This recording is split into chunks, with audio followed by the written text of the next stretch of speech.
ఆశ మోసం రెండు కవల పిల్లల్లాంటివి. రెండింటికి విడదీయని బంధం ఉంటుంది. ఒకదాన్ని ఒకటి పెనవేసుకు ఉంటాయి.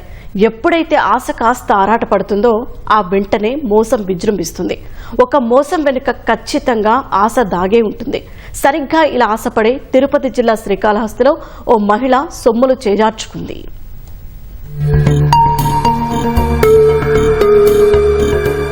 అమ్మా ఆకలేస్తోంది, అన్నం పెట్టండమ్మా అంటూ ఓ బాలుడు మాట కలిపాడు. అమ్మా నాన్నల నుంచి తప్పిపోయానంటూ నమ్మబలికాడు. అయ్యో పాపమని జాలిపడి అన్నం పెట్టిన మహిళనే బురిడీ కొట్టించాడు.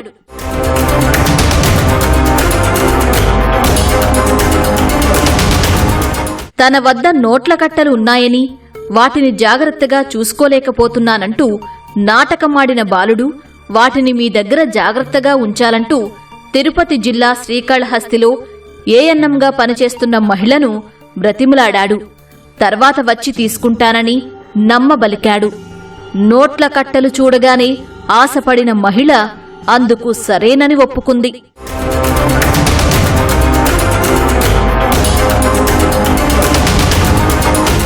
తీరా డబ్బులు చేతులు మారే సమయానికి మరో ఇద్దరు వ్యక్తులు రంగంలోకి దిగారు. బాలుడు డబ్బులు తిరిగి ఇచ్చేటప్పుడు ఎలాంటి మోసం జరగకుండా ఉండేందుకు మీ బంగారం వస్తువు ఏదైనా ఆ బాలుడికి ఇవ్వాలంటూ మెలిక పెట్టారు. డబ్బు తిరిగి ఇచ్చిన తర్వాత మీ వస్తువు మీకు ఇస్తాడని మభ్యపెట్టారు. అంత డబ్బుండగా చిన్న వస్తువు ఇవ్వడానికి ఏమైందంటూ మాటల మంత్రం వేశారు. నిజమేనని నమ్మిన మహిళ తన వద్ద ఉన్న 58 గ్రాముల బంగారు చైన్ బాలుడికి ఇచ్చి పంపించేసింది.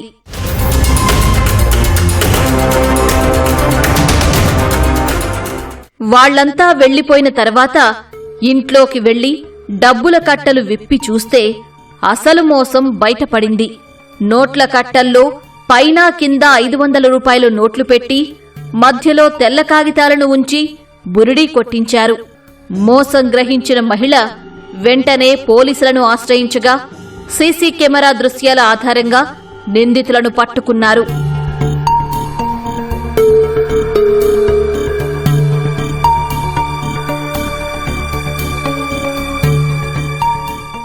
మహిళ దగ్గరికి వచ్చేసి ఒక చిన్న పిల్లవాడు వచ్చేసి నాకు అన్నం కావాలా, నా దగ్గర డబ్బులు ఉన్నాయని చెప్పడంతో ఆమె ఆశపడేసేసి ఆ బాలునికి తో పాటు ఇంకా మిగతా ఇద్దరు వచ్చేసి మీతో మాటలు కలిపేసేసేసి ఆ బాలుడి దగ్గర డబ్బులు ఉన్నాయి, అతను మోసపోతాడు కాబట్టి మనము కొంత హెల్ప్ చేస్తామని ఈమెను నమ్మించేసేసి ఆ డబ్బులు తీసుకునేటప్పుడు నీ గోల్డ్ ఇమ్మ సూరిటీగా అని చెప్పడం జరుగుతుంది.